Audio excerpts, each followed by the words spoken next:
the setting sun where the wind blows wild and free. There's a lovely spot, just the only one that means home sweet home to me. If you follow the old Kit Carson trail until desert meets the hills, oh, you certainly will agree with me, it's the place of 1,000 thrills. Home means Nevada, home means the hills, home means the sage and the pines. Out by the Truckee silvery rills, out where the sun always shines. There is the land that I love the best, fairer than all I can see. Right in the heart of the Golden West, home means Nevada to me.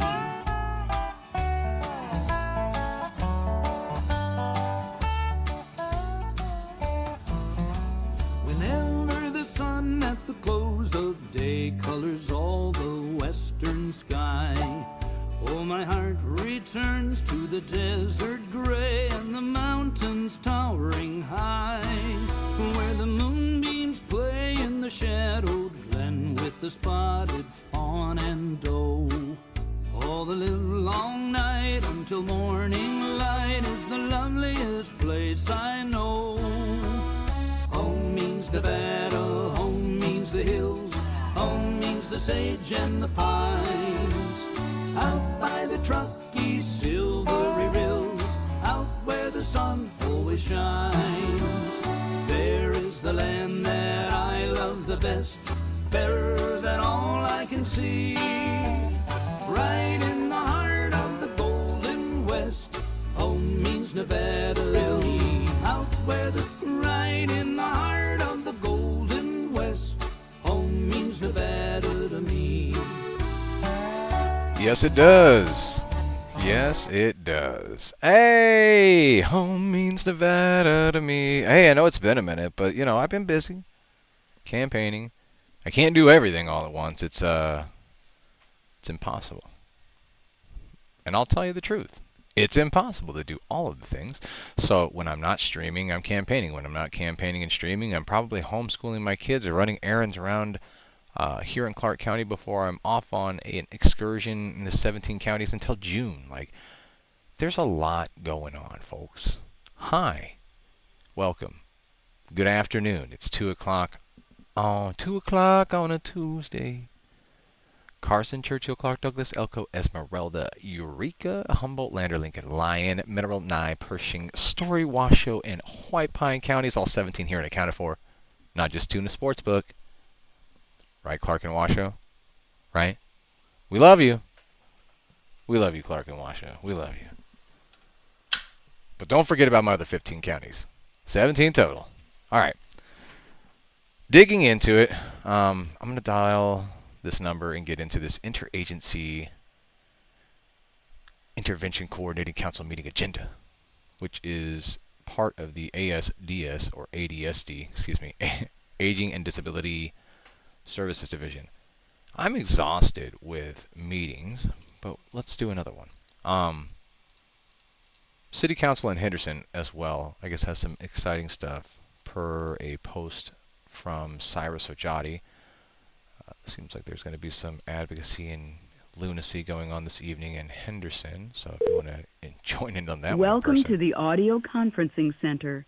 Please enter a conference ID followed by pound.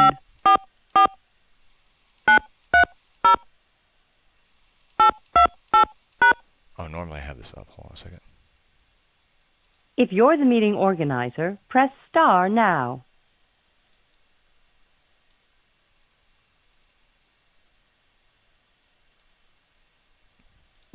You're now joining the meeting.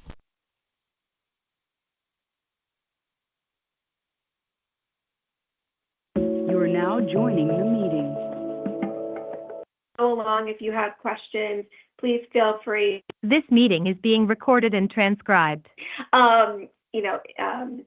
Just unmute and ask the question. So I will go ahead and turn it over to the Part C staff. Thanks. Thank you so much, Jenna, and we appreciate your time and everyone coming together to do this. As a reminder, some of the things that we talked about at our last ICC meeting, going over what each indicator was and our data points and how we have to get there. So we'll kind of go over that as we review each section. A reason that you did not get this draft ahead of time is because they have been in the hands of our technical assistance centers, which are our federal partners. We just received feedback today. So there might be areas on here that you might have questions on. Maybe we already received feedback on it.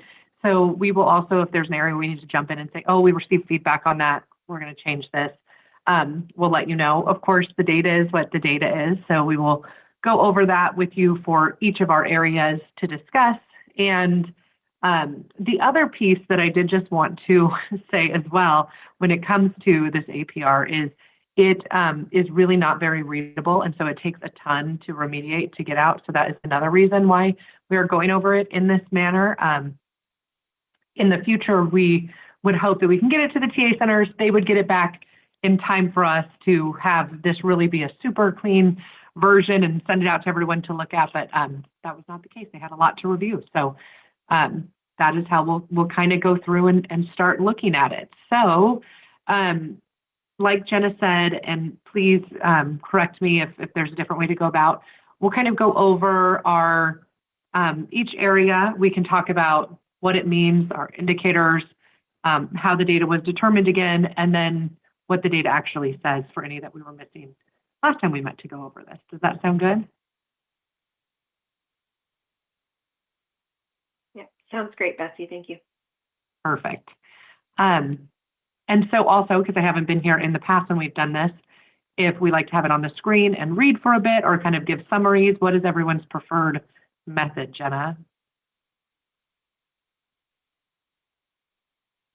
So I'd say because we don't have a copy of this, I would, and people can, I think if you could just summarize the executive summary, and Perfect. then once we go through each of the indicators, just giving us a couple moments to read the data on the screen, and then you can talk us through it. But the executive summary is a little bit long, and I think that gets Agreed. repeated in all the indicators. So if you just want to give us a quick overview of this Perfect. first section, that'd be great.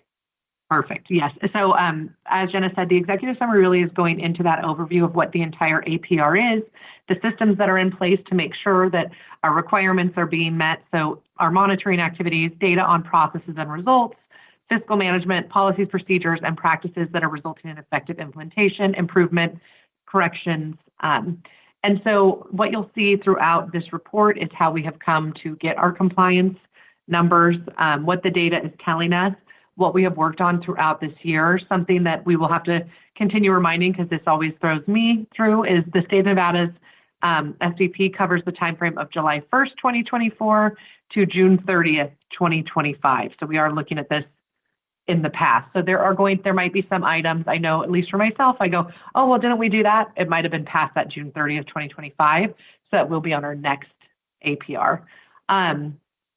So our processes are described in here, how we monitor, which is what we do yearly for half of our programs every other year. And we can scroll. Mary, I don't know if you're sharing or Melissa, sorry. So we do talk about how we monitor, which is how we come up with all of our numbers, right, for our SVP and APR. So we take from all of our programs from their comprehensive monitoring, compile that data, and that is how we determine from our child record reviews. So again, our comprehensive monitoring, we always talk about how we were monitored, what systems we're using.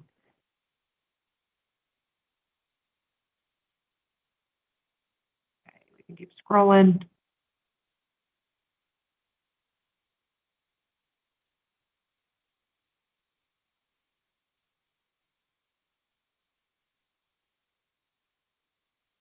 We still are using the same criteria from 2015 for our Part C monitoring, our biennial, which includes our ongoing noncompliance levels. We can keep scrolling a little bit.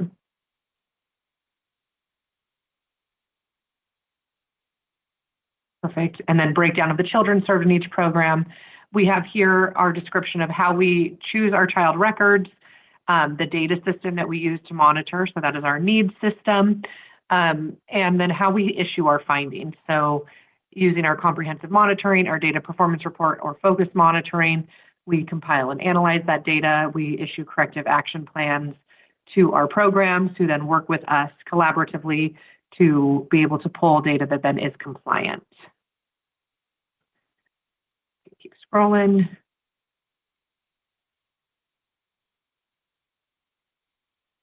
This is how we correct that non-compliance if there is findings. So, and then we also have our sanctions from least to most severe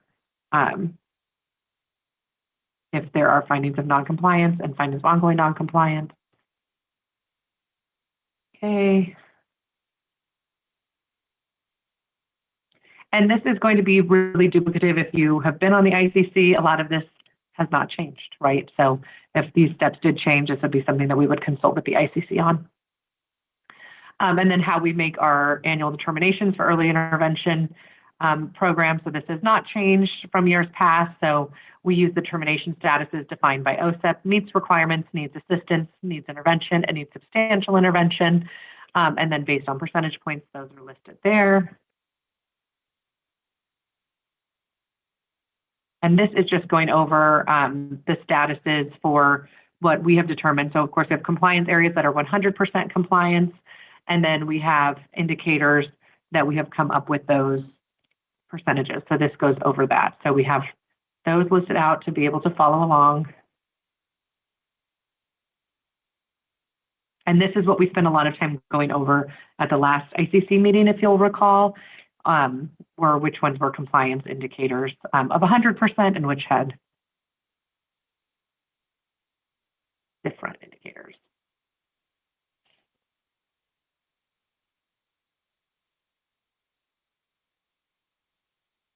Perfect.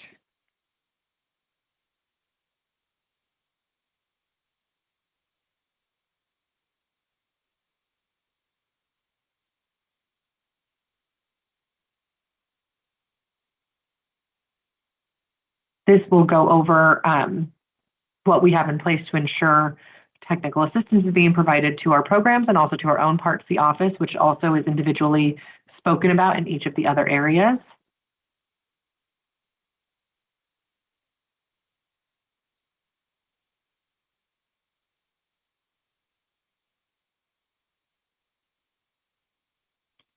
Here we discuss our professional development system, which is another way that we're trying to improve results for our overall EI system here in Nevada.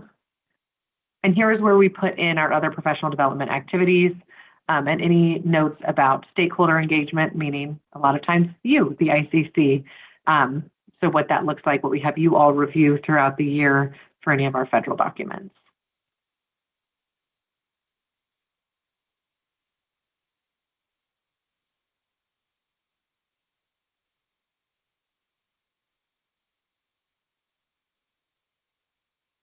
This is how we solicit public input, so our mechanisms and timelines for when we release things to the ICC and then release things to have public input. This discusses how we're going to make results available to the public.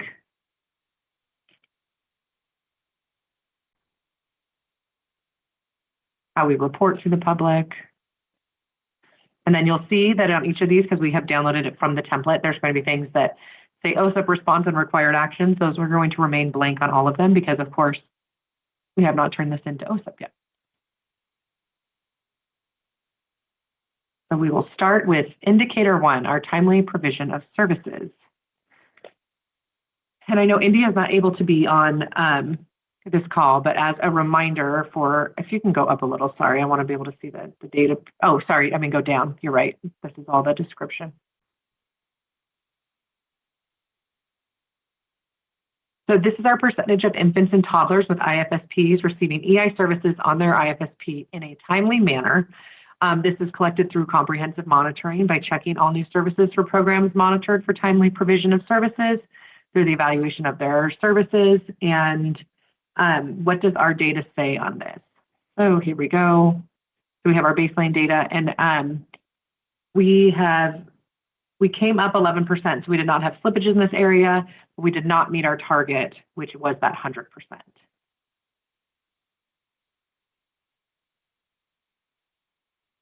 All right, Betsy, can you stop just for a second? Because Yep. I know we have a lot of new members, or if Melissa wants to respond to this. If you could just briefly describe what the baseline data means as we go through. Yeah, Do you want to go ahead and do that, Betsy, or do you want me to? no, go for it. So these are, this is a beginning point for like a data reflection that was set 20 years ago for the state of Nevada.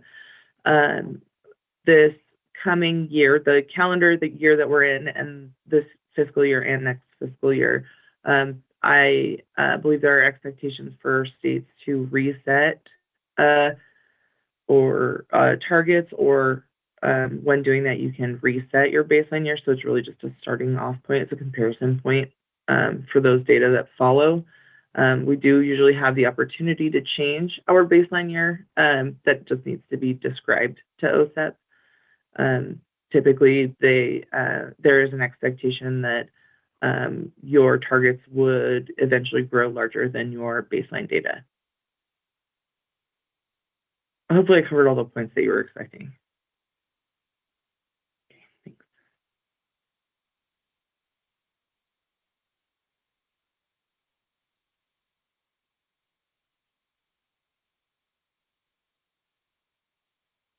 Sorry, I'm going to ask you to define a couple things too, because we have new people or people that have seen this lots of times too. But can you just describe like what slippage is and how that relates to, even if you don't meet the target but don't have slippage, kind of what that actually means? Thanks. Absolutely. This is Melissa again from the Part C office. Slippage is basically a measure of worseness. That's how OSEP uses it. So there are two thresholds to have slippage. It's meeting the target, and then the amount of worseness compared to the data the year before. So if your target is less than 10%, that's any drop in your percentage that's less than 1% or just about 1% or more. Slippage for larger numbers is more than 1%, so it would be less than and then more than. I'll go check it. I think it's 0.1% for the smaller numbers and 10% for the largers. Now I have to go check. I'm sorry. Excuse me for a moment. But it's a measure of worseness. Sorry.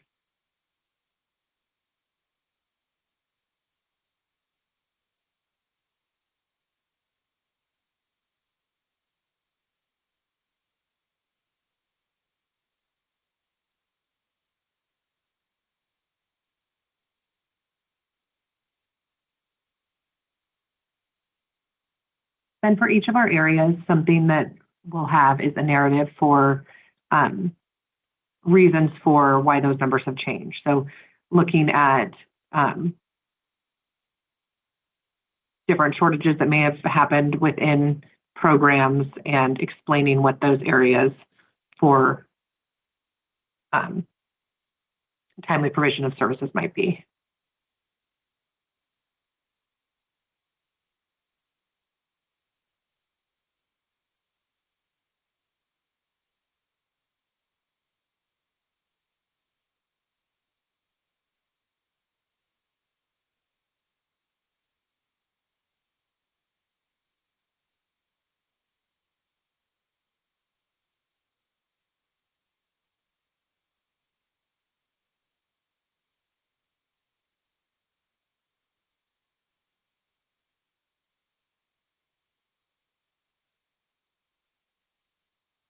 I think we'll give people just a minute or two to read through this narrative, and then we'll open up for any questions or any clarifications. This is Melissa again. I was able to find it. If the state's performance indicator results in a large percentage, 10% or more, the worsening must be greater than 1 percentage point. For a small percentage, So if it's less than 10%, the worsening must be greater than 0.1 percentage point for slippage.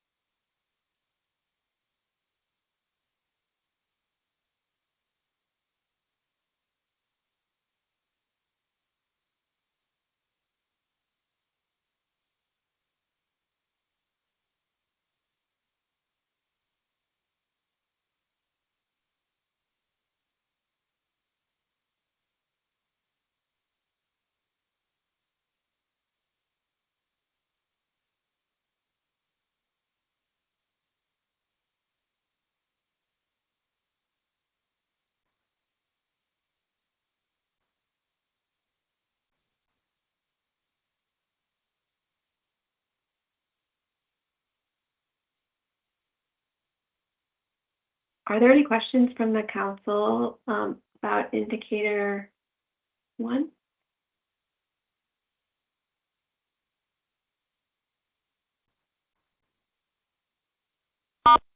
This is Monica, none from me. Sorry, I couldn't perform that action. Please try again. If the problem persists, please contact your administrator. Centers You've just been got back to us muted. this morning To with unmute yourself, their press feedback on star these 6. sections, things that they might I have, was and trying to make I sure haven't been I able to was go. muted. I want to be muted. I don't want to be over talking these ladies and these hard workers in here. I just want to be able to talk. That any of those changes have not been reflected into this yet. However, many of their suggestions will be to just include language of things that they know that we did that we're missing, or of course, just standard write some of those grammatical changes they might see. But they also might even tell us, oh, don't include this in here, things like that. So just so you know, but those are not reflected in this draft right now because we just got those back. I'll also note that since I'm the actual signer, the ICC chair is the actual one that also signs off on this. I do a thorough read of the final report too before we sign too. So we have a couple more reads through before we submit. Yeah, this is not our final. Yeah. Okay. I think we can scroll down to, well, if there's anything else on indicator 1 that you think we should note. Well, obviously also provide the final report to the council members, and then that will help us do our work on the council once it's completed as well. So you'll have all this information to help us reflect on later.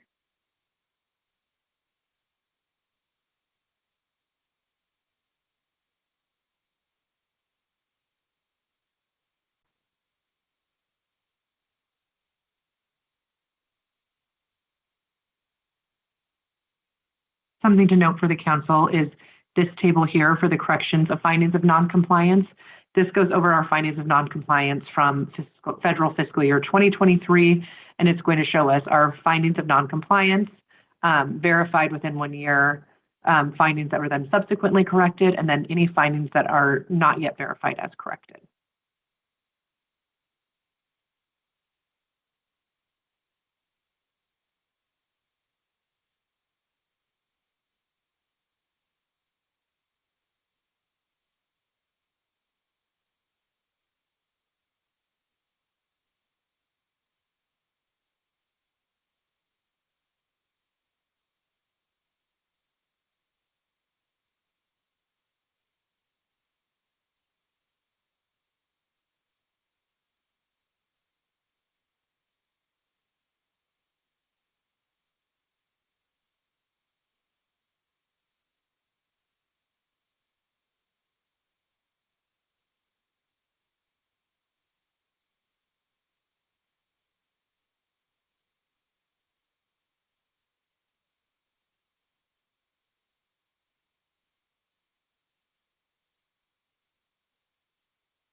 All right, I gotta hop out of that meeting because now it is 3 minutes until the 2:30 meeting.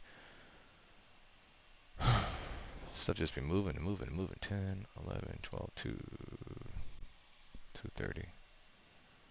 2:30. 2:30. I want to go to this one. The JJOC meeting.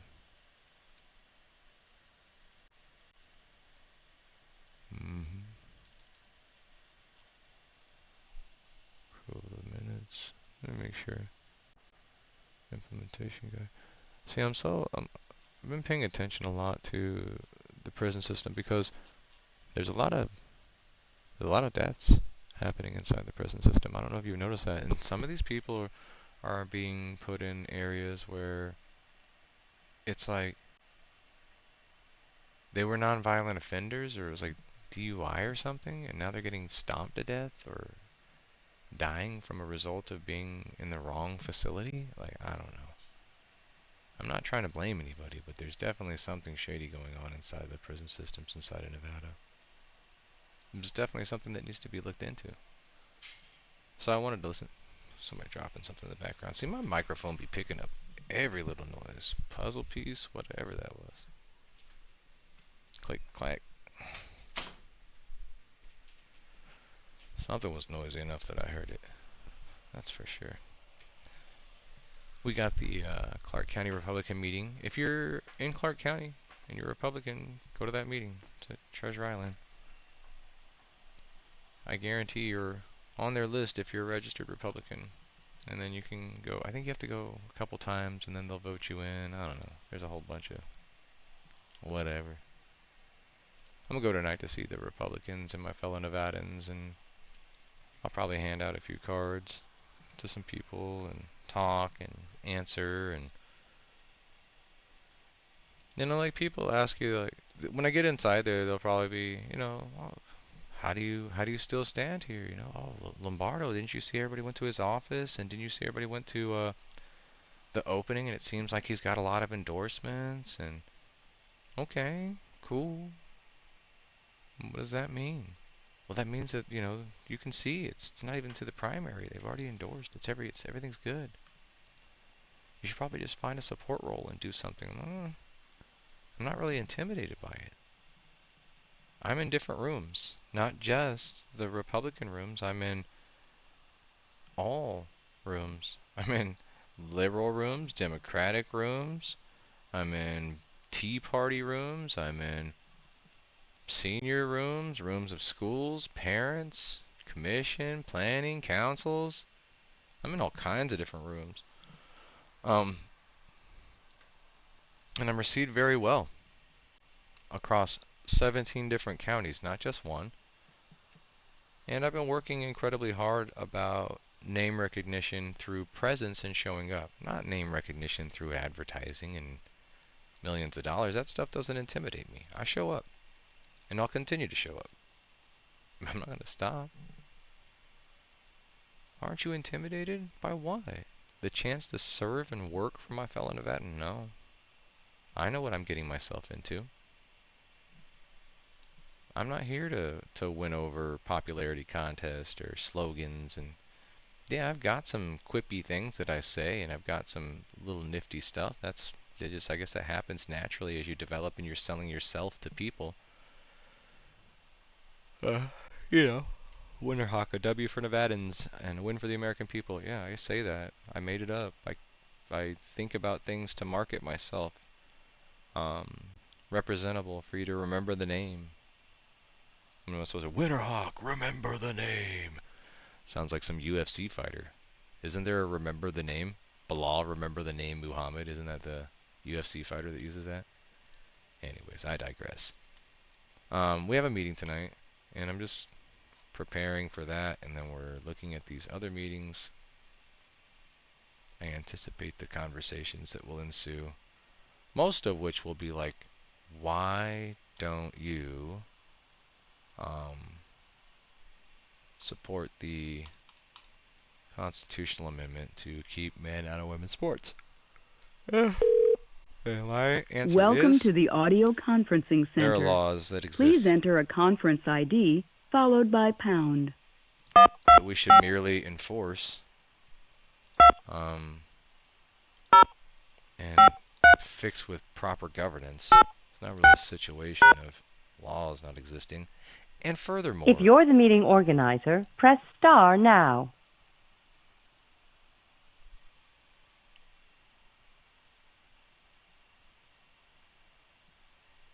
You're now joining the meeting.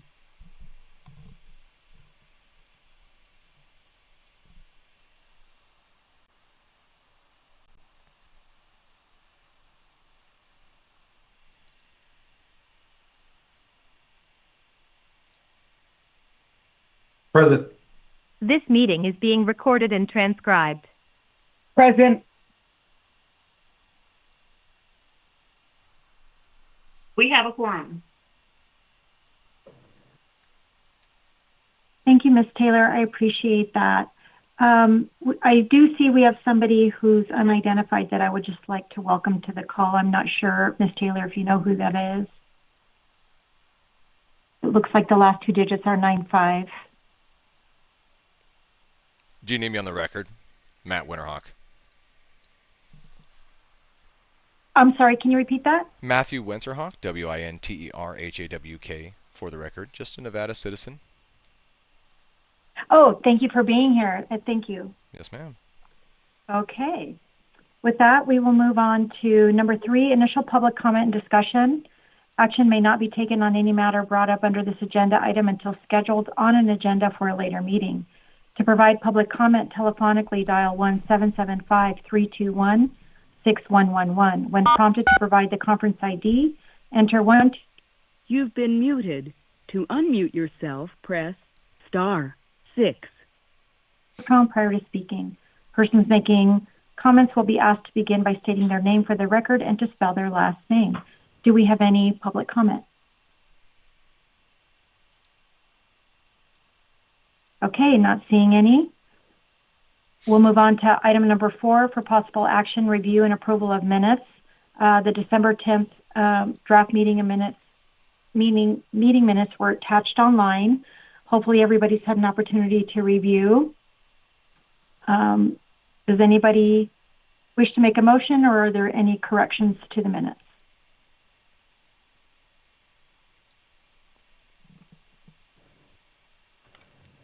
Okay. Chair Carlson? This is Commissioner Carlson. I move to approve the minutes. And this is Commissioner Anderson. I second.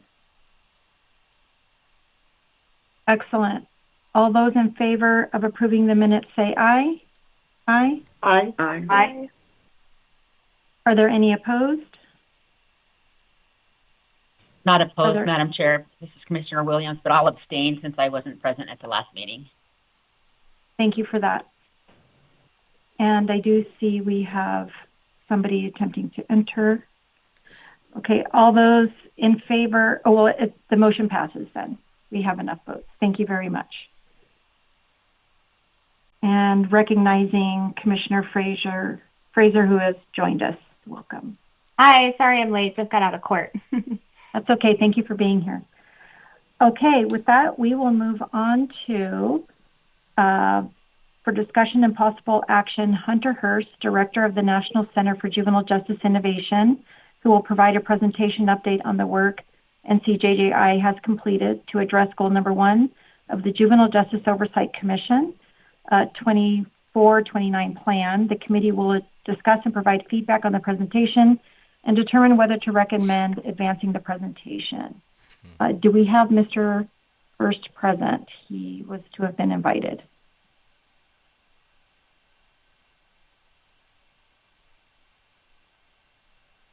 Okay. We will move on to item number 6 while I attempt to contact Mr. Hurst.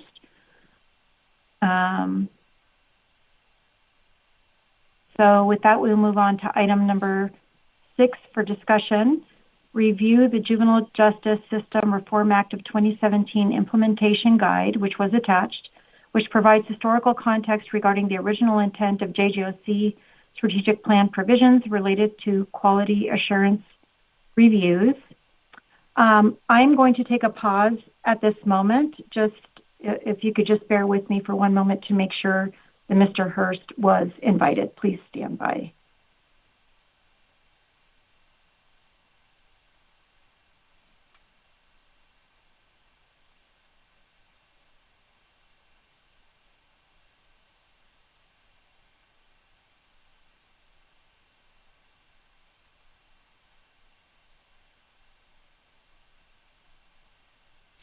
Okay, I'm back online. Thank you.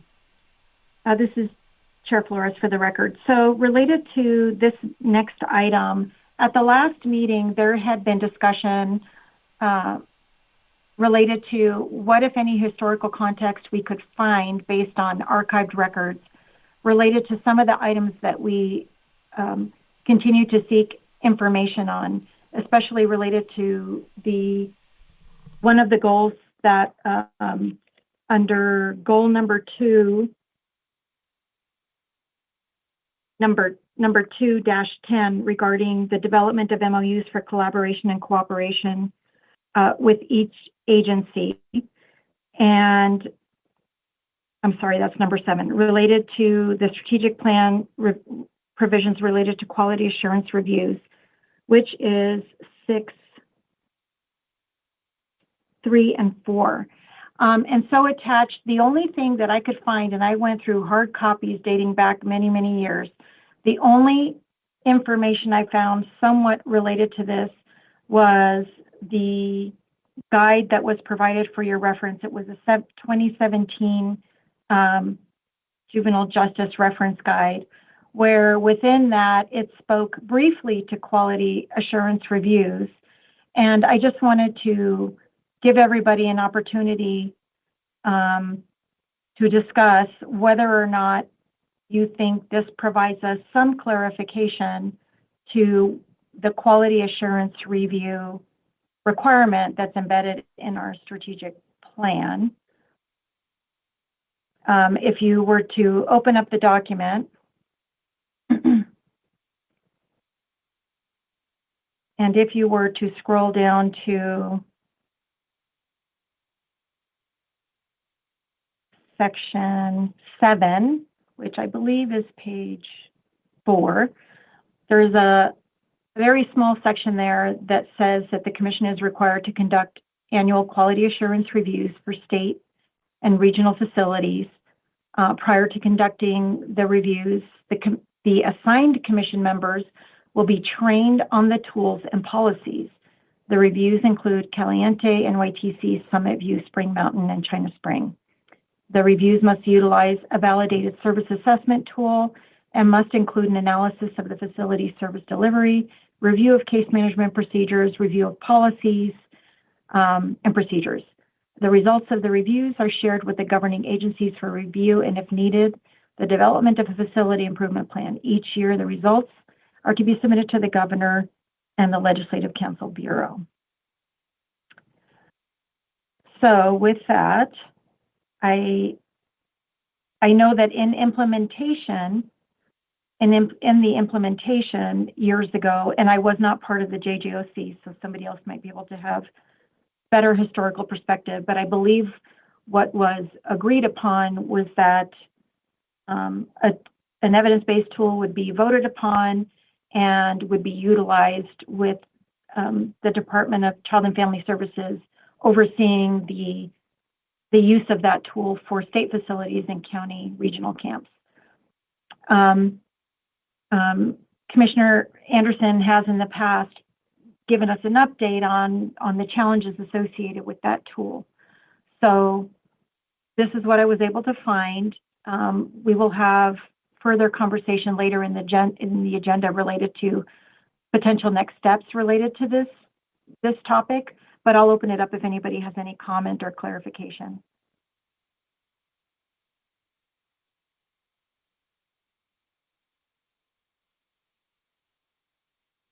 Okay, not seeing any. I know we will discuss it later. If there is no further discussion on item number 6, we will move on to item number 7. For discussion, update on findings regarding historical context and original intent behind the JJOC strategic plan provisions related to memorandum of understandings. Again, in reviewing the documents I could find, I found nothing related to memorandum of understandings. And within the document that I did provide, which was the 2017 guide, I found no reference in here to memorandums of understanding. So I'll open it up if anybody has any comment or if they have understanding of another place where we might find reference to memorandum of understanding in any of the historical documents or based on your recollection of those meetings way back when. Okay, I'm not seeing any. All right. It was an interesting document. If you like in archives, it's definitely from a different era. So with the formatting and the content, but it's still a little nugget for our review. With that, I'll close item number 7 and move on to item number 8. The Strategic Planning Committee will review and evaluate the following strategic plan goals to determine if they are statutorily authorized. And there are attachments for your review. For this one, please reference our strategic plan goals, FY24 and 29. And we've had multiple conversations in the past related to, again, some of the challenges associated with some of the goals as they are currently written. And we just, in 2 prior agenda items, referenced a couple of these. So with that, I'll start with strategic plan goal number 2-3, which is detention centers and counties, expanding the use of the tool to detention centers and counties.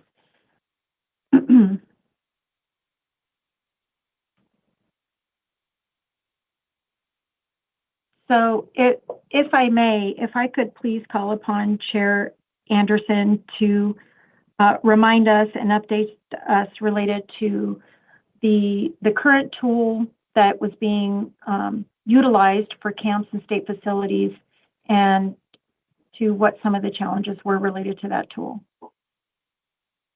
Thank you, Chair Flores.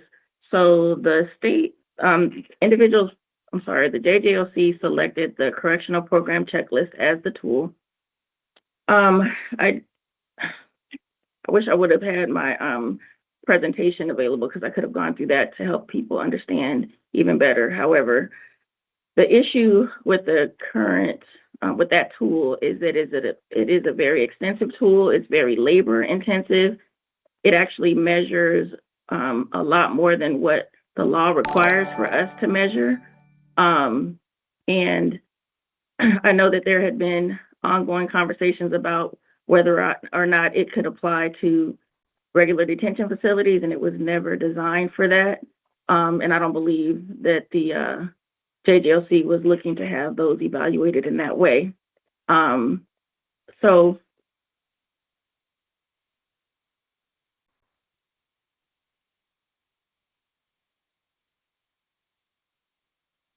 Sharon? You muted Yeah. I saw that. Sorry. All right, apologies. So, one of the challenges is the sustainability of the current process. There were 2 classes of folks who were trained in the CPC. The original class that was trained, I believe there was about 9 evaluators. And of those 9, I believe only 2 remain in our division, but they have all been reassigned to different positions. Others have retired and just, are no longer with the division. And then there was a second training that occurred, and the folks who attended that training, not really sure the why, but folks did not complete the certification, and so there were no additional evaluators that came out of that training. I believe COVID probably had something to do with it also, because it was around that time. But the true issue is that the current way that it was assigned by the JJOC is not sustainable. We don't have the evaluators on hand, and the tool measures more than what is required by law.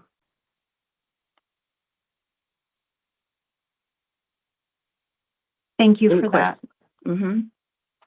Are there any questions for Commissioner Anderson? Thank you for that reminder, and I know in past meetings you've provided us that information. So as a result, at the end of the last meeting, it was decided that this would be an item that we should bring forward to the full commission for review and direction. As such, I believe Commissioner Flores, I apologize if I can add. I know that there was a task force or folks who agreed to be a part of a work group, not a task force. My apologies. And I believe we have a meeting scheduled before the next commission meeting, so we may be able to report out a little bit more at that meeting. But we have yet to meet because of the holidays and whatnot, but that's scheduled before the next full commission meeting. Thank you for that. This is Commissioner Flores. So I had prepared a motion for us to consider to bring forward this item to the full commission.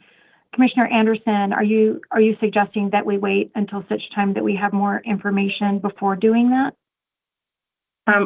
This is Commissioner Anderson for the record.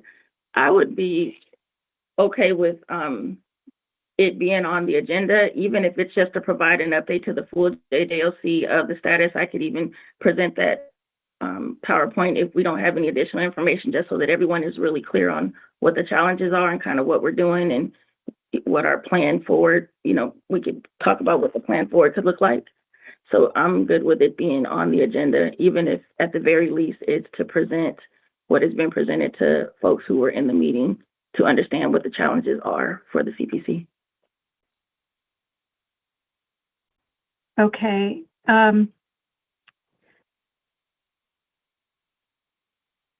Okay, so I'll come back to that. Thank you for that. And I'm not sure. So you're suggesting that it be on the next full commission agenda as an agenda item. Okay.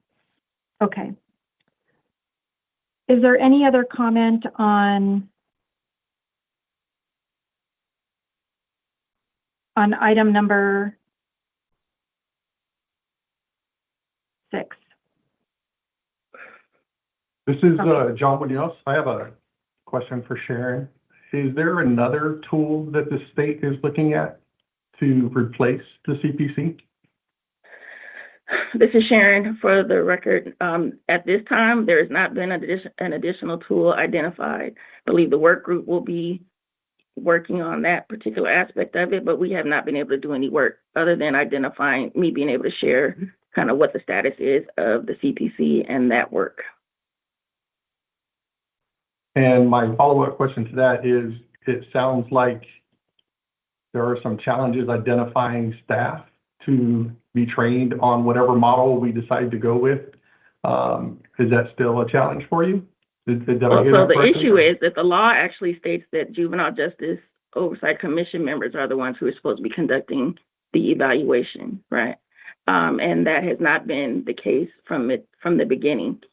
There was a team of folks that were trained, and I shared that piece earlier on. But the fact is, the law is not being, we are not in compliance with the law currently because the commission members are not the ones conducting that, and never have been. So this is Commissioner Flores for the record, and in light of that, that's why I had been preparing a motion so that we could bring this up before the full commission, because that continues to be the issue regardless of whatever the working group is going to be doing. Commissioner McDade-Williams, your hand is up. Thank you, Madam Chair. I was simply going to respond to Commissioner Munoz in that we have reviewed the tool. There are portions of it that could meet the statutory requirement if the commission chose to just use those components instead of using the whole tool. I think we kind of started down that path at some point in the past, year or so, but we never landed there because of this issue that it's not the commissioners performing it. And and I think just us trying to articulate what the issue is, but there are components of the existing tool that could meet the statutory requirement. It's just a matter of whether or not we would agree to use those components, and then who would be the ones doing that level of review and what type of training might be required to move forward. But Commissioner Flores, I am open to hearing your motion and us making a recommendation, I think that would be helpful. Thank you for that. Commissioner Carlson. Just Your a hand is up. comment, and I don't know the answer, but my concern would be if we only use part of the tool, that might disrupt its validity. Mm-hmm. When you pick apart tools like this, I mean, they're verified, and when you only use certain points of it, that could.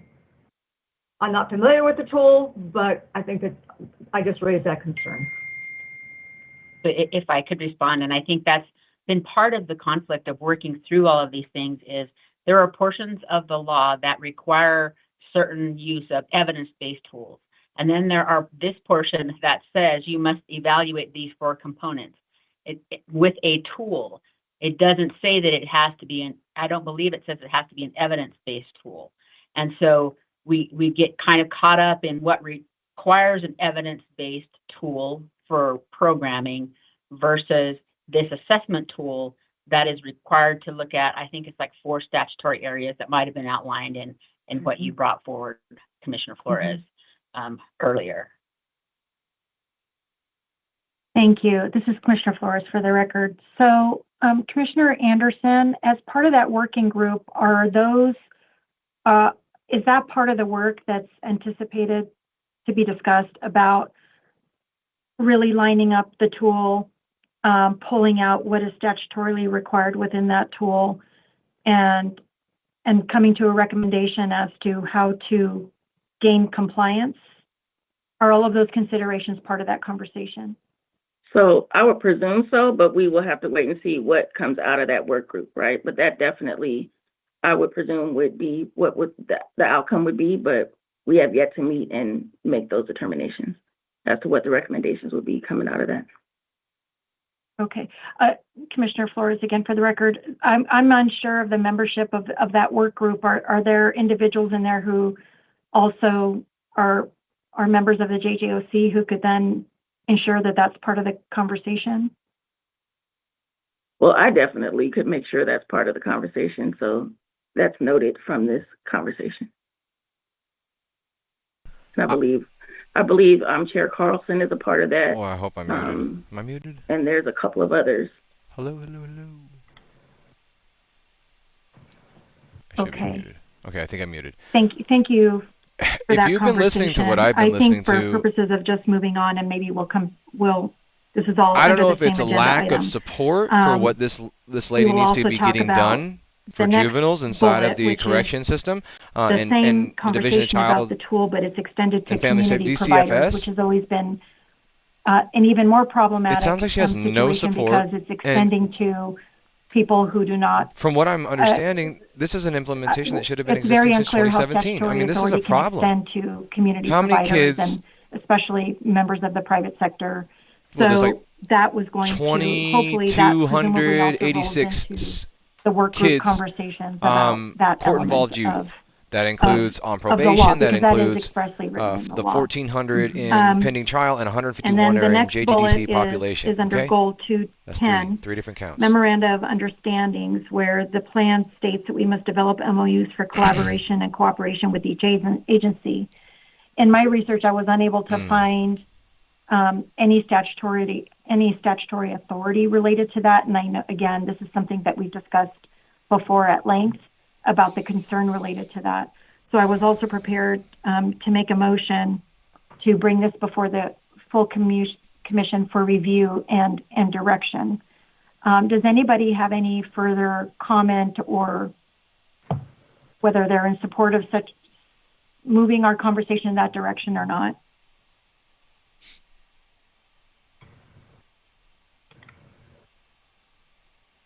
Chair Carlson? I feel that would be appropriate to do so.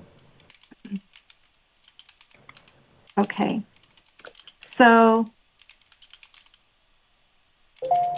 Commissioner Flores, I do want to share that I also attempted to try to locate anything that would help us understand the context of this particular goal and was not able to find it either. Thank you. I appreciate you doing that. That does take time to do research, so I appreciate the extra eyes out there doing that. So related to this agenda item number 8, as I stated initially, I had recommended, I will make a motion, and then I can get feedback on that motion, and we can refine it, expand it, whatever the group prefers. I had to write it down because it was big, so bear with me, and I'm happy to repeat it. The motion would be to move to recommend that the Juvenile Justice Oversight Commission review strategic plan goals 2-3 regarding quality assurance review tools to detention centers and counties, goal number 2-4 regarding the expansion of quality assurance tools to community providers, and goal 2-10 regarding the development of MOUs for statutory alignment and clarification, and provide direction on whether and how these goals should be maintained, clarified, or amended based on historical implementation materials and current law. That was a mouthful. Open to feedback here. Or a second. So Commissioner Williams, so is the, so I guess, are you asking us whether or not we support, and you didn't say this, I don't think, but I guess from my perspective, I support removing those items from the strategic plan based on our review because we didn't find statutory authority. So is that what your recommendation says? Or, because I guess I feel like we've been having this discussion for a while, and we're either going to make a decision to remove them from the strategic plan, and that's our recommendation, or because I think we've determined there's no statutory requirement for them. I guess I'm just trying to understand if that's the intent of the motion. Commissioner Flores, for the record, thank you for the question. And I actually did consider that. And I think that's certainly something for all of us to discuss as a group. But I had also wanted to bring it before the commission in the event there were others, and potentially the Attorney General, who may have the capacity to review and make sure that we're not missing anything. I'm certainly open, though, to having that conversation. If somebody wishes to rework that motion. My concern about the quality assurance tool is that those were developed for a purpose, so striking them completely is not necessarily what the direction I thought we were going in. I thought it was more towards ensuring that we were finding something to replace it with, something that was tenable, reasonable, and if it were required to be evidence-based, which we need to research. I don't have a statute in front of me. Commissioner Munoz, your hand is up. Yes, so my recollection of the intent behind that years ago was that we were putting in place evidence-based tools, whether it be the YLS or case plans or the CPC checklist, to ensure that we were doing, that the facilities, long-term correctional care facilities, were doing evidence-based programming so that we were using the correct tools for the correct environment, and that the CPC was designed to, or was being used. I do remember that there was a lot of concern over trying to use a tool and make it fit for our needs, but I believe the intent was to make sure that there was a quality assurance tool in place to make sure that the facilities were doing what they said they were going to be doing. I do remember that the CPC tool was probably not the best tool out there, but it was one of the few at the time that was being considered. And I do remember that there was a lot of feedback from the people that were trained on it initially, that it wasn't exactly, we were trying to fit a square peg in a round hole, if you will, but it was the only thing at the time that we needed, that was approved to move forward with it. But I do believe that the intent was that there is a quality assurance tool And if we're gonna not use an evidence-based tool to evaluate and review evidence-based programming, then I think we're kind of defeating that purpose. But maybe it's time to revisit looking at another tool instead of taking it out completely. Just my thoughts.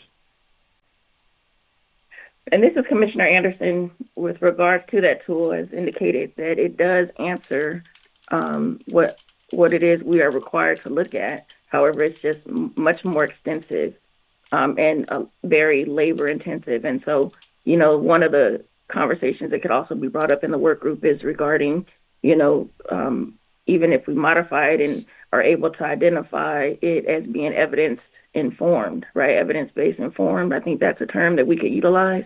And so if that could be agreeable, right, to everyone in case we are not able to find an actual square peg to fit in our square hole, is that something that we could actually look at doing, you know? But we don't have the answer to that just yet. We just know that right now what we have is not manageable, and it's also answering way more than what the law is requiring us to answer.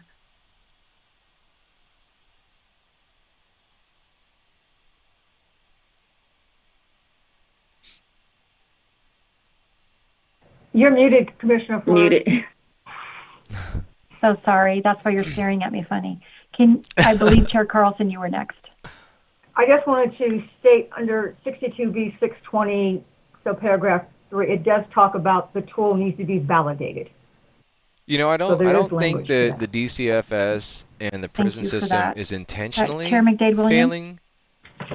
I truly believe that they're not supported, and then no one's in there. I mean, there's legislative acts, of any right? Assessment tool. There's funding. Just bringing it back to the agenda. There's staff. So it was strategic plan goal 2. It seems like they need more support than what they're leading on to. Detention centers and counties, and I'm thinking that you were not looking to do that in your motion. Yeah. That potentially revising that plan to that goal to actually eliminate it, because we weren't looking at expanding the tool to those entities. And then on number 2.4, again, expand the use of the tool to community providers. So we were looking at not expanding it to those providers. And then the final one, goal 2.10, develop MOUs. And we were looking at removing those from the strategic plan. I think that was the motion. It wasn't about removing the tool. Thank you for that clarification. I'm understanding. Commissioner Munoz? I just wanted to clarify, I agree with what Commissioner McDade-Williams just said. Good job, Marla. Let's remove all that. Okay. So now I've got to rework my motion here. So let's see if this works. We would move to recommend that the Juvenile Justice Oversight Commission remove strategic plan goals 2-3 regarding quality assurance review tools to detention centers and counties, 2-4 regarding the expansion of quality assurance tools to community providers, and 2-10 regarding the development of MOUs for statutory alignment. Well, period. Did I capture it? And I would second that. Okay. All right. Is there any discussion before I move to a vote? Okay. All those in favor say aye. Aye. Aye. Aye. Aye. Are there any opposed? Are there any abstentions? Seeing none, the motion carries. And this will go into my report for the full JJOC meeting. Thank you, everybody. Ooh, that was good. Okay. Agenda item number 9 for discussion and possible action, review and discuss the family engagement survey results and vote on whether to recommend forwarding the results to the JJOC family. And then you'll see there was an attachment. I have it. Hold on. Family. Let me find it. Right here. Yep. Okay. Let me just open it up in the browser. That way you can see what we're working on here.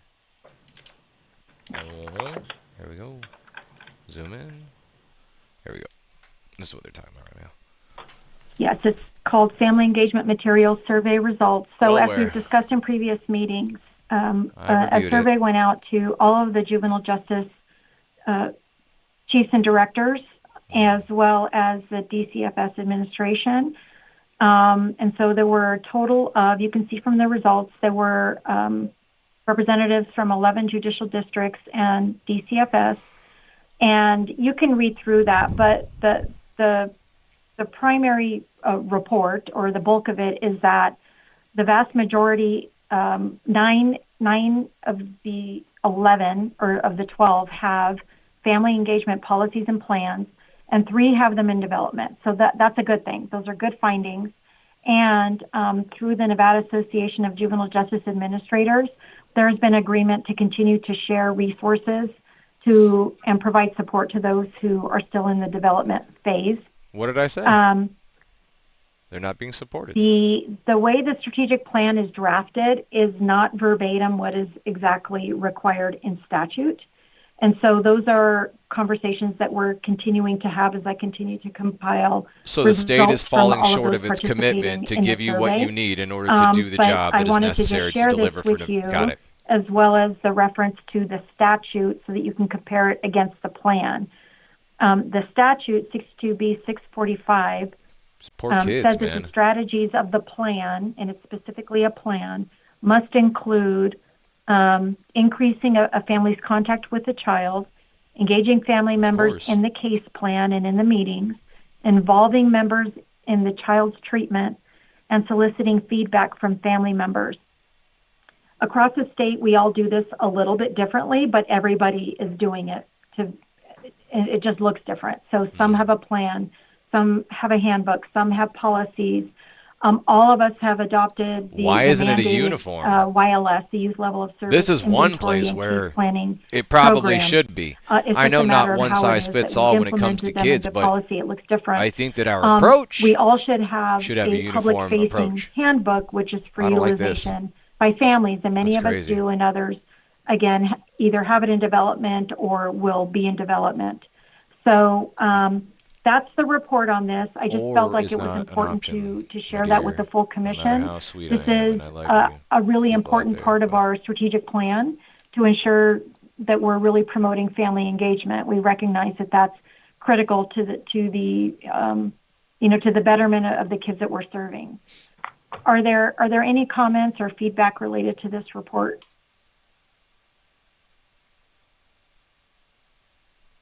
None. No. Okay. We had previously discussed having everybody review it for potential approval prior to sharing to the full commission. So I also prepared an agenda item for that, and we can discuss it and make amendments as needed. But I move to recommend that the Family Engagement Survey results be forwarded to the Juvenile Justice Oversight Commission for review and potential direction in support of the strategic plan goal number 3, family engagement and case planning. This is Commissioner Anderson. I will second that motion. Thank you. Is there any discussion? Okay, seeing none, I'll move it to a vote. All those in favor say aye. Aye. Aye. Are there any opposed? Any abstentions? Okay, with that, the motion carries. Thank you, everybody. Okay, so we are on agenda item number 10 for information, discussion, and possible action, the identification of the next meeting date and agenda items. Does anybody have any recommendations for future agenda items? I will work on the agenda as prescribed by the rules, but if anybody has anything they'd like me to consider, please let me know. The next order of business is to schedule the next meeting. My recommendation is that a doodle poll be sent. If Ms. Taylor can please do that at the conclusion of this meeting or as soon as possible, I would appreciate that. Okay. And with that, I believe we can adjourn the meeting. Thank you, everybody, for your time and good discussion. I appreciate it. Hand raised. Thank you. Commissioner Chair Flores, you didn't ask for public comment. Oh, I'm so sorry. I forgot that part. Oh, and that was Commissioner Duffy for the. Thank you, Commissioner Duffy. The lawyer keeps me on track. Public comment and discussion. Action may not be taken on any matter brought up under this item. To provide public comment, telephonically dial 1-775-321-6111. When prompted to provide the conference ID, enter 125205386 hashtag. If providing public comment during this meeting, unmute your microphone prior to speaking. Persons making comments will be asked to begin by stating their name for the record and to spell their last name. Is there any public comment? And I see a hand up. So, yes. Please make comment. Thank you. You are no longer muted. Thank you for that, Chair and members. And also, I about panicked. I was like, oh, no. I am so sorry. It's okay. This is my first time. Hey, you don't know that. This is only my second JJOC meeting as a citizen, so I forgive everybody. Look, people are not infallible. We're all human. So my name is Matthew Winterhawk, for the record, Winterhawk. And, I'm here because I care deeply about Nevada's youth, and I take these systems seriously. And honestly, this is the most vulnerable part of children's lives, even though they're in justice systems and throughout the DCFS. And I want to start by saying something simple and non-negotiable. These justice for juveniles, they're not write-offs. Being justice involved does not mean that, you're losing your right to safety, your transparency, your accountability, or a future as a Nevadan or an American. And I also want to ground it in concerned facts and not assumptions, because I was looking at the numbers like mid-January 2026, publicly reported shows that in Clark County alone, there's like 2,286 court-involved youth. Of those, 874 of them are on probation, and 1,412 pending trial, and 151 youth are currently held in detention. So including juveniles and youth automatically that are transferred into the adult system as they age out. Statewide and trend lines matter because legislative reporting shows that the commitments to DCFS nearly doubled, rising from 174 in federal fiscal year 21 to 344 by 2024 in that same period. So Nevada placed 2,600 plus youth on formal probation and diverted around 9,600 youth. So that tells us that the system is carrying a heavy load across diversion, probation, and commitment. And that pressure has not eased since COVID, as I heard earlier in a report, and I feel for you, because it sounds like not being supported where the state obviously had, justified the support being there, and I truly feel for each and every person that's inside of this system. So what concerns me deeply is that we have implementation lagging behind the policy that exists, right? As you said, not up to a standard. So when evidence-based programs on paper, but aren't being fully or consistently implemented, and oversight's becoming fragmented because of the overwhelming heavy caseloads, accountability is really becoming unclear. And that's where harm hides in the gaps, right? Abuse risk is not hypothetical. The state itself tracks through PREA, the Investigation Outcomes for Juvenile Facilities, and that metric tells us the risk is real and ongoing, and that vigilance is required at all times for children, not just after something goes wrong, right? Preventative, these kids that are inside of these systems. So the adult correction facility is already overwhelmed as well, and they're already under scrutiny for mismanagement. So it's like, as a Nevadan and as somebody coming into this, like I said, only the second meeting, I want to be able to say respectfully, we can't justify a system where incarceration becomes the default budget line, right? Like they're written into the state's line, and that's where, okay, they're getting the support they need. And as a person from the outside, I want you to have every line of support, because these are our future, irregardless or regardless of what system they happen to be within. Everyone falls once in a while, or they could be in there for a number of issues. I don't write them off. They're still Nevadans to me. They're still Americans to me, and they're just misguided youth. And I want to fix these issues that allow children to end up in these systems, either by happenstance or being born into the wrong family or wrong situation.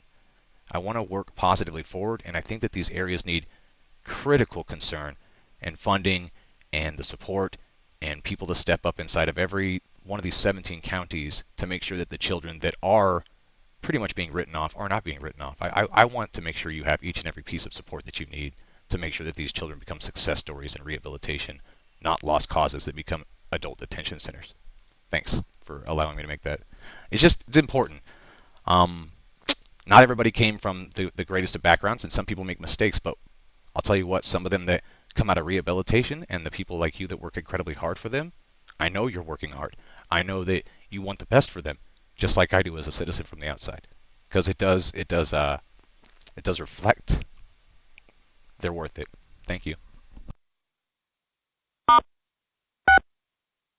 Thank you for that public. You've been muted. To unmute yourself, press *6. Comment very much. Hand lowered. I have had the pleasure of working for decades in this field with a lot of the people on this call who wake up every day working on behalf of children in the state. So I'm honored to be with them. Thank you, everybody, for your time today, and have a wonderful one. Until next time, take care. You know, these are often the hardest meetings because it hits home. You know? I've been there for many a child, an adult, a wayward teen, a 20-something-year-old, a 30-something-year-old. Many, many times for the conversation, the time that I gave that is irreplaceable. But it was worth it every time. And we have systems that are built to do that. But sadly, people see the dollar bills and the signs rather than the elimination of crime or need for justice systems at all. If we can truly start to work for people, for humanity, for... Don't get me twisted, man. Crime deserves punishment, and I am about law and order and justice, but The Man in Black is a song that people sing at a karaoke, not understanding why in the hell it exists. Okay? Prison systems are profitable, even with kids. They don't have to be mine for me to care. That's probably a pretty important stance that I think just about anybody should take, but I can't force you to, right?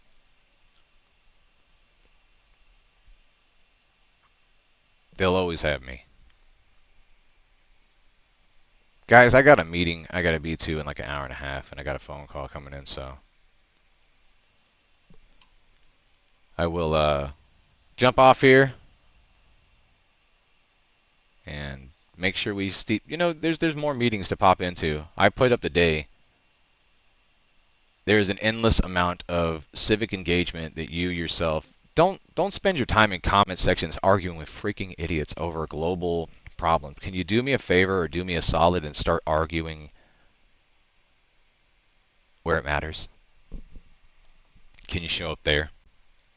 Can you show up to the JJOC meeting? Can you show up to West Wendover City Council? Can you show up to Nevada Connections Academy Board of Directors? Can you go to McGill Town Council? Can you go to Carlin Equestrian Parks meeting? Can you do Lincoln County for me? Can you start to make sure that the 2,500 plus meetings that I can't be in at all times, that someone out there cares enough to show up instead of criticizing how I do?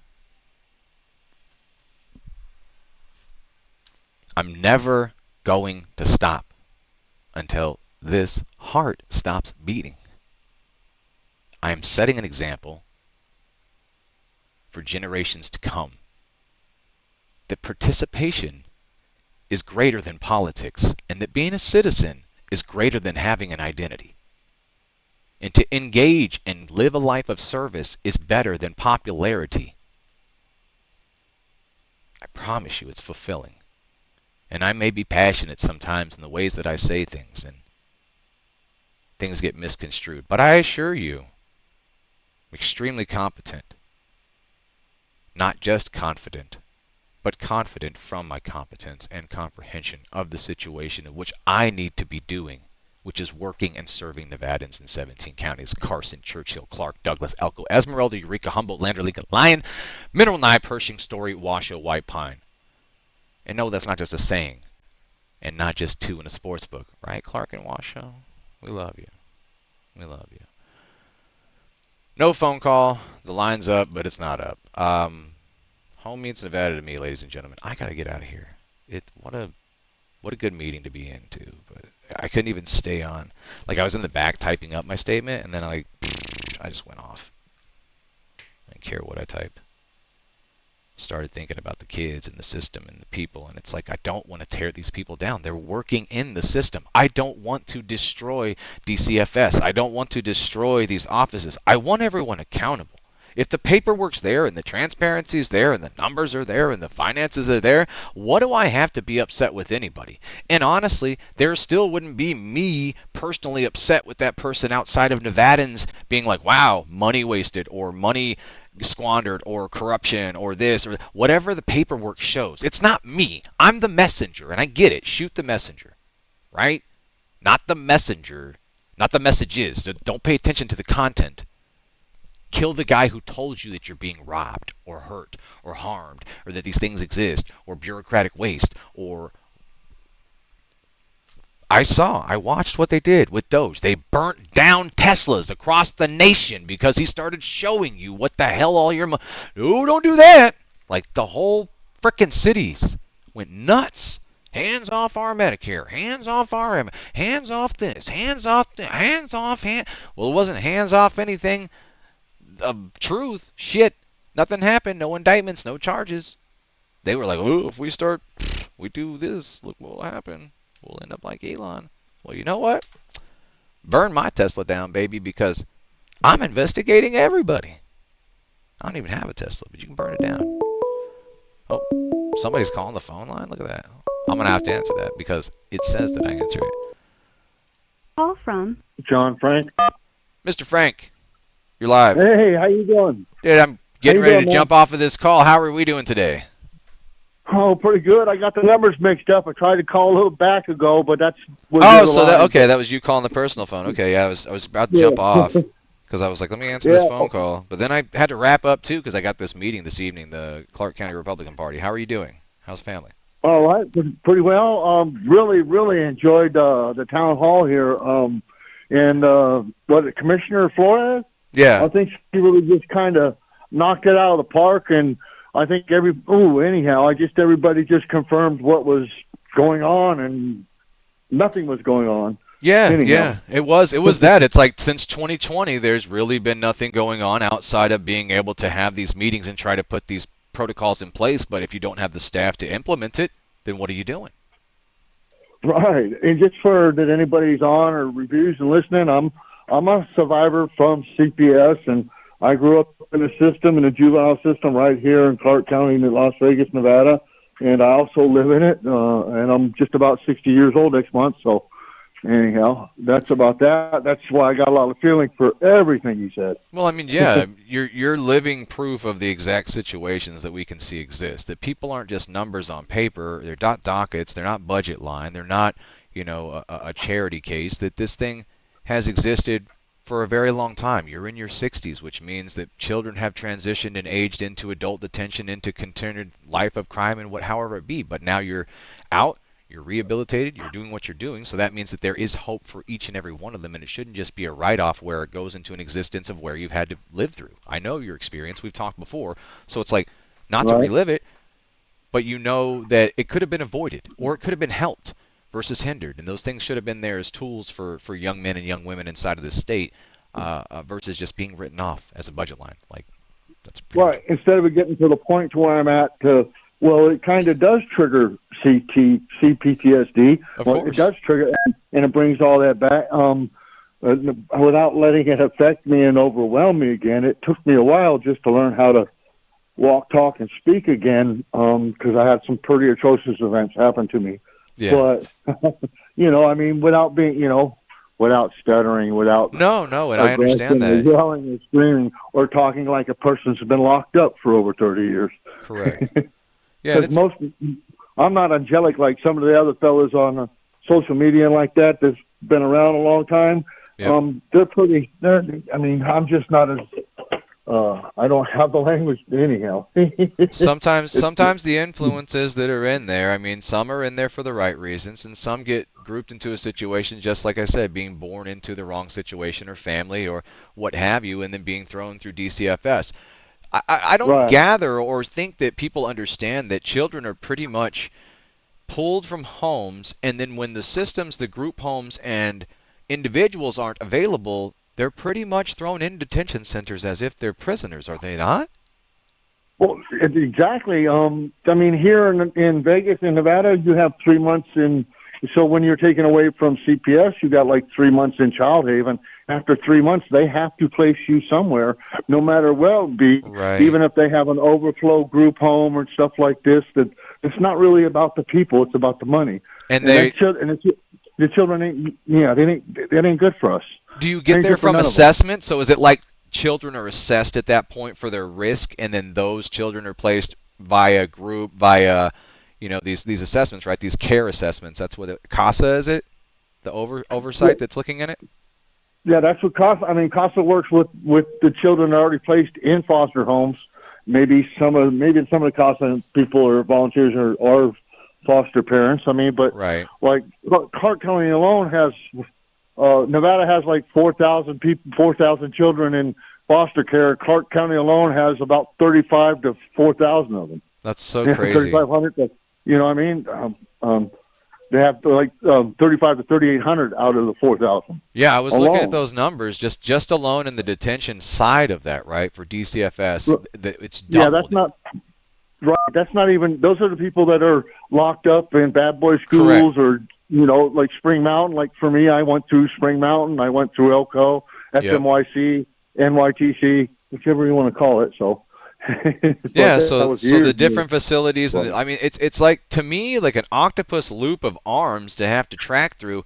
And as I was listening to her discuss, she was stating that some have plans, some have policy.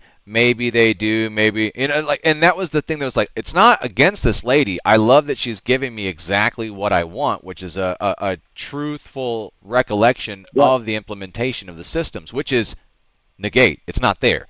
It's some do, some don't, some have their own ways to deal with it, some have a policy, some have a handbook, some are writing one, some might be working on one, and I'm just thinking to myself, there are 26. I'm looking at it. I'm like, diverted 9,600 youth, 26.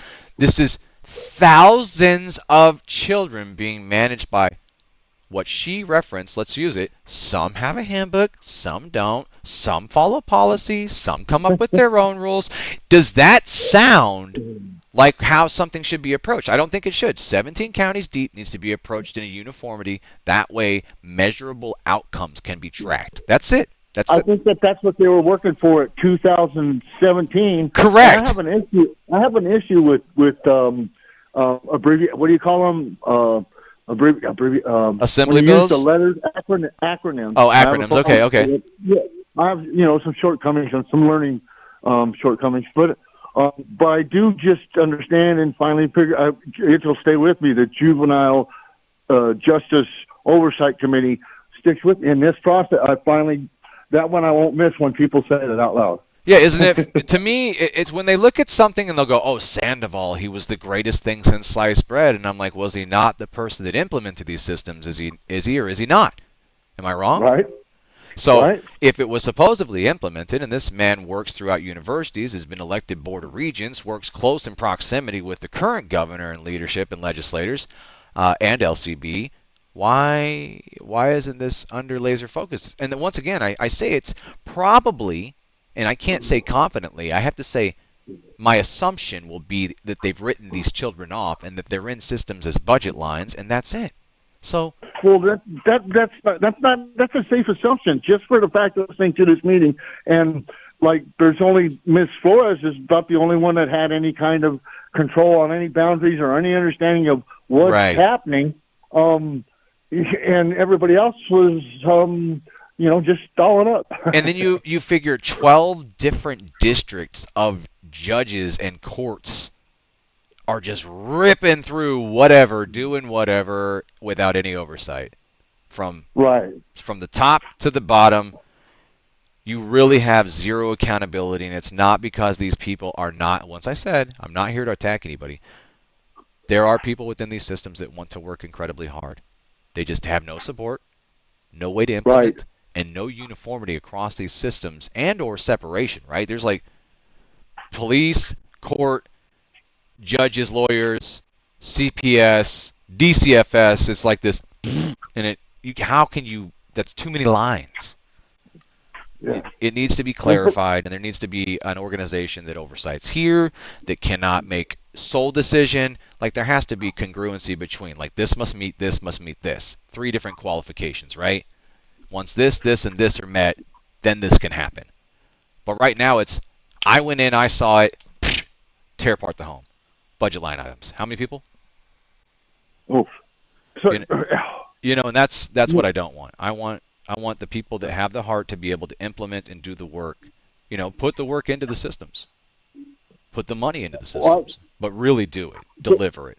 Well, I participate in a little bit of I put up with some advocacy groups and rights groups and family rights and child rights and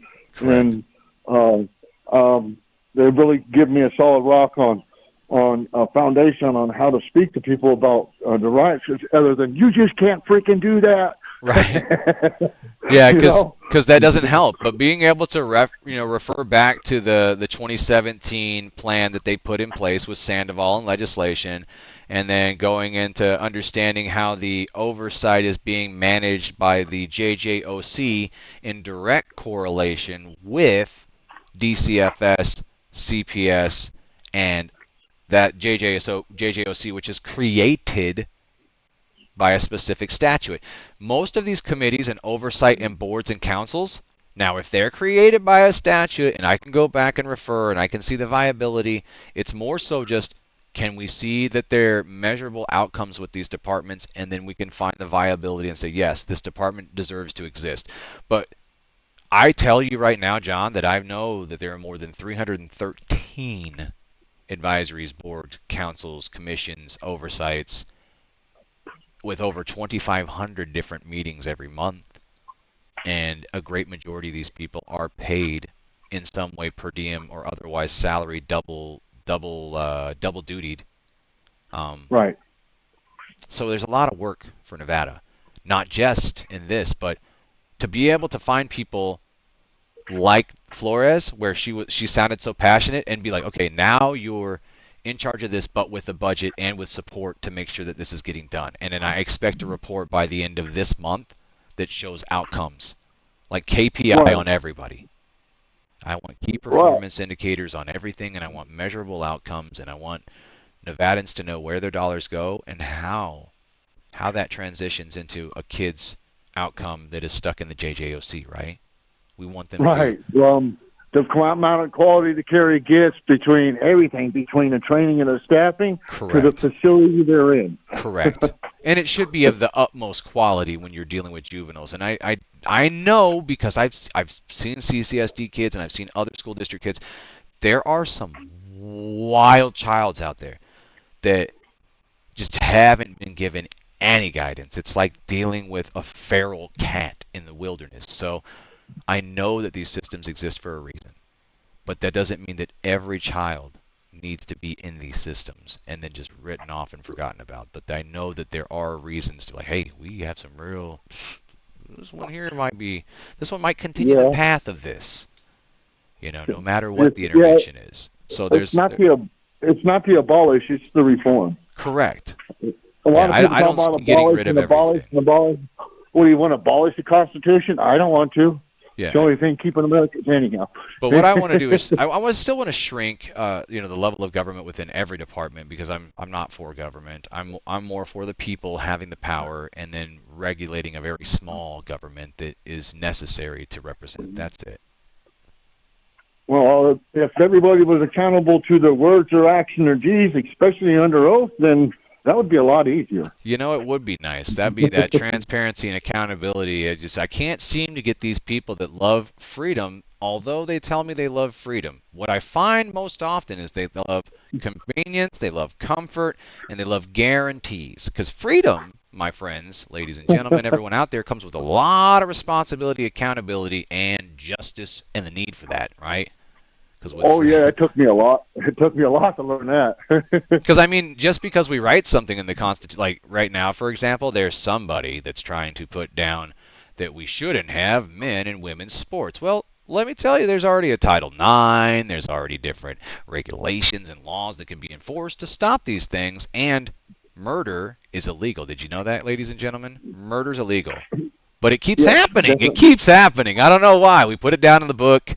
We wrote it 15 times. We wrote it 20 times. We put it in this Constitution. We put it in that Constitution. We put it in what book do you read? Cool. We'll write it in that book as well. Text does not stop crime. That's just Right. it's No. the enforcement of existing law. So I'm definitely someone that doesn't want to manipulate. I love the Constitution. I love our Constitution. 19 articles, 112 plus amendments that I did not sign off on, nor did I get to hand in all of them. Right. Right. But and then the 7 articles, right? And then the 27 amendments of the federal Constitution. So like I love the Constitutions, both state and federal, and I like to rule by them. And it's very easy because it puts people in power and it makes government serve the people. I love it. It's like the rules. They're right there, and nobody wants to follow them except for this guy and you. Well, I like them. If we didn't have them, then I'm the kind of guy that you don't want to meet. There you go. See, That's it. ladies and gentlemen, law and order is a good thing. It keeps my man John on the righteous path. Something else I did a video earlier today, and I spoke about people canceling because of people's past, and the thing was like I had done some positive posts about Martin Luther King Jr. I don't say I love the man for his God-revering tone or his politics or his economics or his way that he treated his wife or anyone else. I love that he was part in progress for the Civil Rights Act and what we have today after the bus boycotts and segregation and being able to unite people past labels and skin color and gods and sexual orientations. Like, that's what I love about that representation. But someone yesterday, in the midst of me stating, they sent me this long, like, maybe you should understand this about him. And I'm like, lady, gentlemen, what makes you think I don't understand that about them? I'm not going to write that, man. I still love R. Kelly's music. Sorry. He's a horrible person. He's a horrible person. He's god-awful. But I don't see nothing wrong when I was in the 90s dancing on a dance floor, I didn't have no problem with that song. Right. I didn't have no problem with a lot of things. Like, there's stuff like I don't I don't listen to rock and roll so much because of but I didn't see a problem with it. I just freedom of expression. Give people their first rights of amendment, not just the speech, right? Right. Right. I mean, I keep mine on a more mellower tune nowadays, but well, so do I. I mean, when we were young, if I put on the stuff I listened to when I was younger, like Slipknot and Lamb of God and all these crazy hard metal bands, and then hip hop bands that were very, very controversial, and different things that I listened to in my youth, I would never listen to that stuff around my kids because I don't want them to have the influence. Hey, there it is. We understood influence works, ladies and gentlemen. It does. It's out there. That's why these people are called influencers. So if you don't want that for your kid, well, then I think it takes a level of control, also known as responsibility of being a parent. You have to make those choices. Right. Some of our parents, right, John? Some of our parents didn't make the best choices. Right. But we didn't write them off either. Not my parents. They're still here. We didn't write them off either. They failed kids. Public's failed kids. It's time to stop failing everybody and writing everybody off and letting people become budget items and ignoring all of the rights and only paying attention to one, that speech and arguing in comment sections. Please start using the speech at these places. And I know not everybody's going to be the best. It even showing up. Did you see how they, if you were here long enough, you might have seen how they answer, like, somebody else is in the room. I feel like I should have a... Out of the gate. Oh, yeah, did you notice there's a... I got that. I think I'll never get used to it because it's hilarious. Hey, commissioners, there's somebody else in the room, and it's just a citizen. It's just a citizen, but it's just that they're like, whoa, and that's what I want. I want in every county. I can't be in all 17 counties. I would love to. I would love to be Michael Keaton, Multiplicity, eating dolphins, folding pizza in my wallet. That cool movie, if you've ever seen it, called Multiplicity. By the way, it's funny. I'd love to multiply myself and be able to to be able to extend myself and not put the burden on anybody inside of the state, and just always be able to deliver and always be able to serve, and don't care about money, don't care about time, don't care about anything. But sorry, we don't live in cartoon world. We don't live in that. We don't live in virtual world. But I do as much as I can remotely.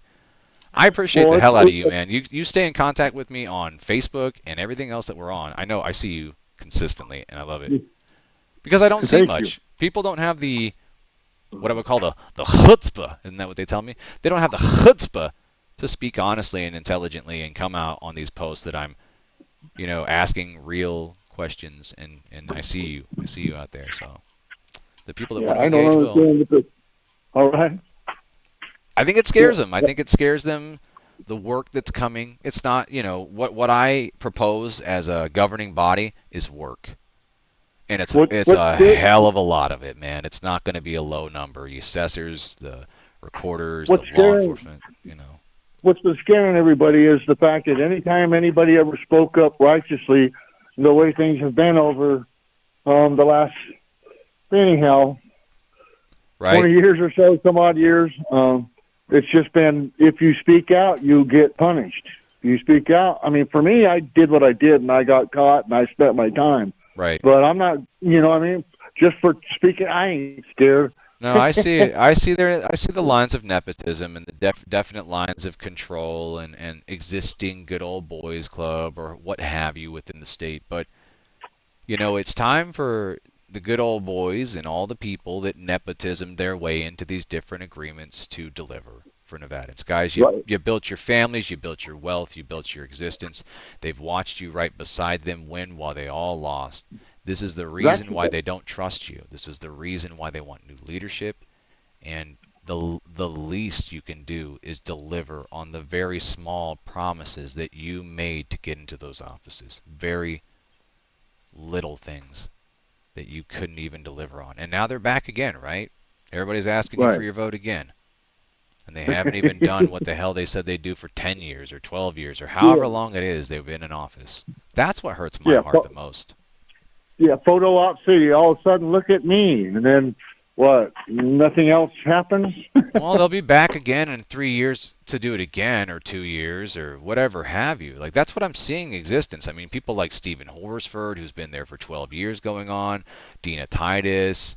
It's great to make you feel like a Nevadan's there, but when they've lived pretty much in D.C. or Virginia, and they don't really live here, and they don't struggle here, and they don't have problems or kids in the school systems, and they don't deal with DCFS or CPS. Not that they have to, but it does help, right?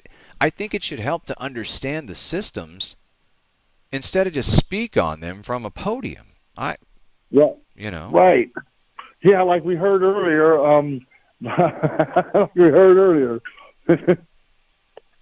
Jeez. And she felt lost, and I feel for her because she wants to give more information, but she says, honestly, this is all I've got since 2020. How many years is that, John? 6. Too many. 6 years. We're not counting 2017. We can go back to 2017 because we know nothing was done then. 17, 18, 19, 20. Okay, 4 plus 6 is what? That's 10. A decade. Yeah.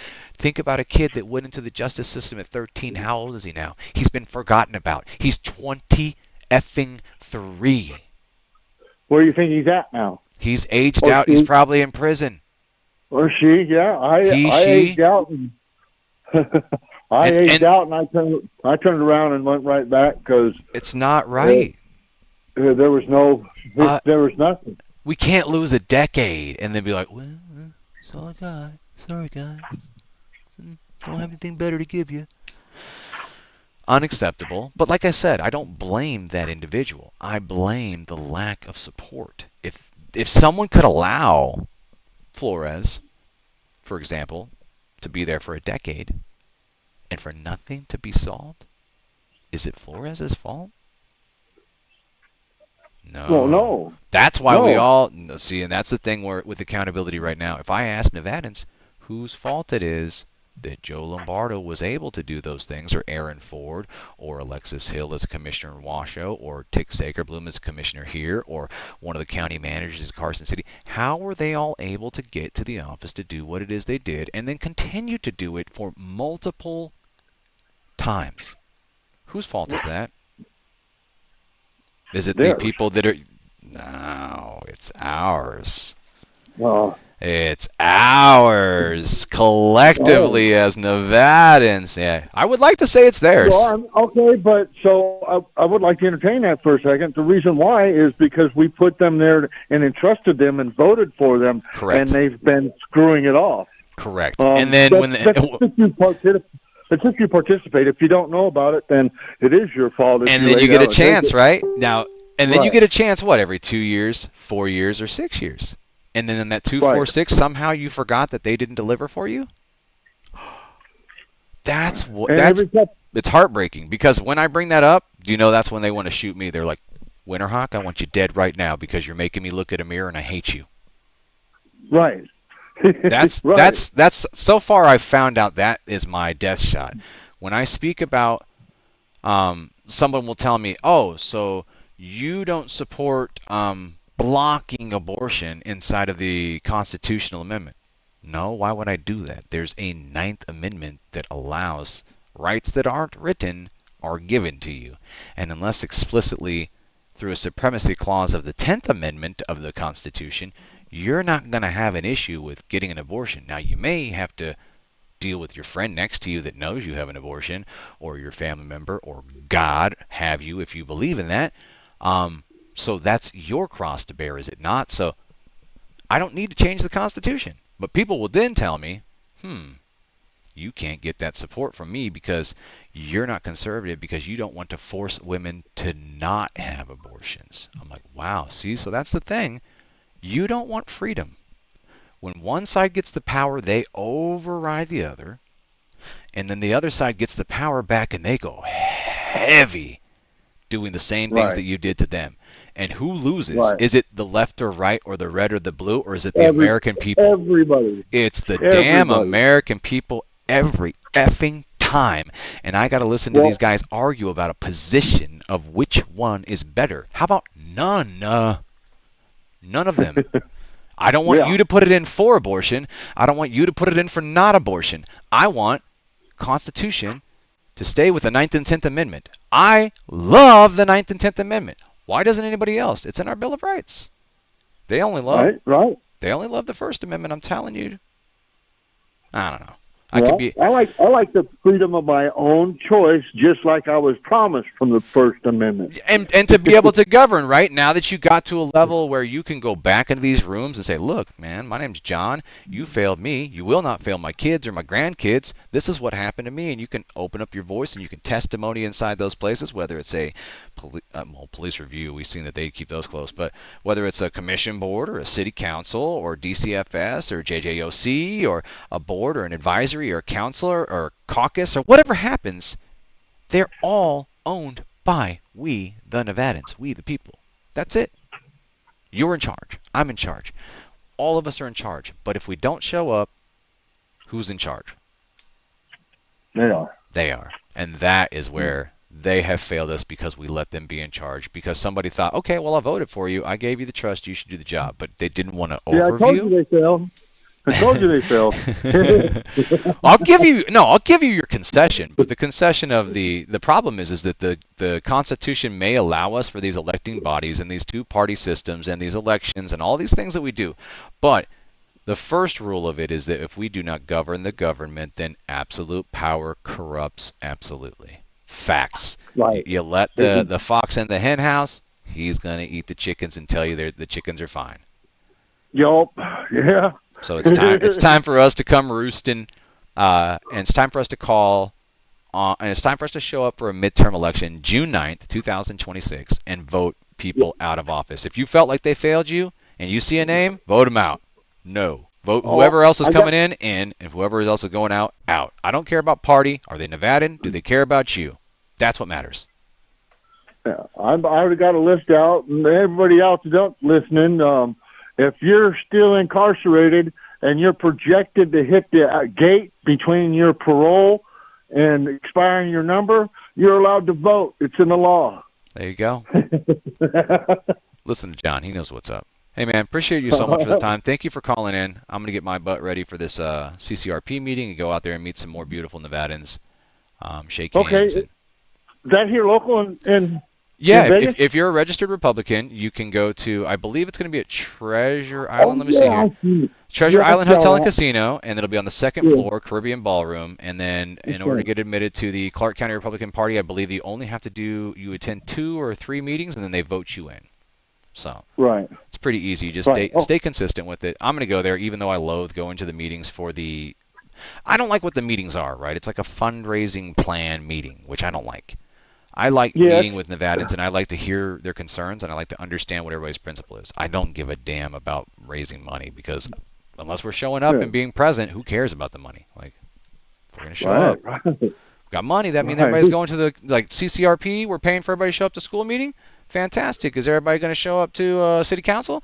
Everybody's going to commission on Tuesday morning. We paid for everybody to get the day off so that everybody inside of Nevada can show up? No? Okay, if we're not doing that with the millions of dollars, then I don't give a damn about raising money. Like, Right.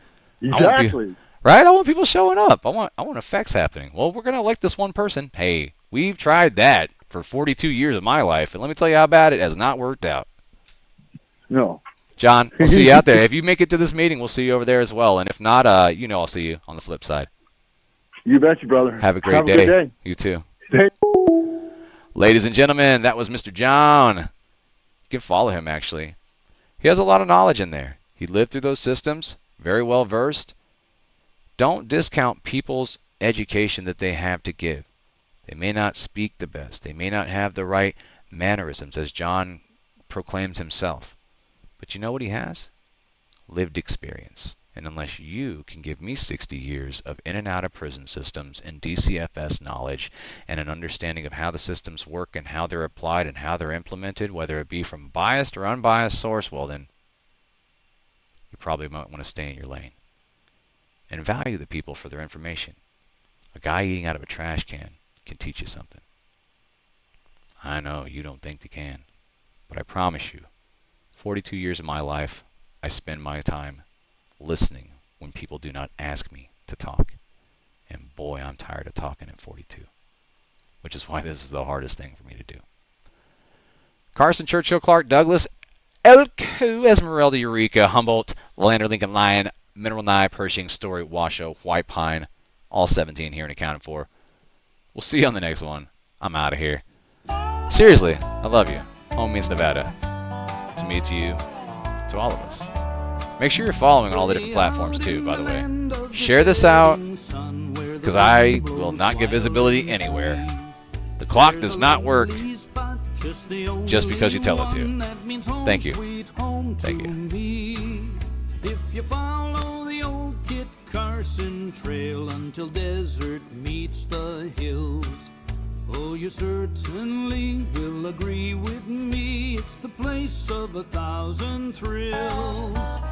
Home means Nevada, home means the hills, home means the sage and the pines. Out by the Truckee's silvery rills, out where the sun always shines.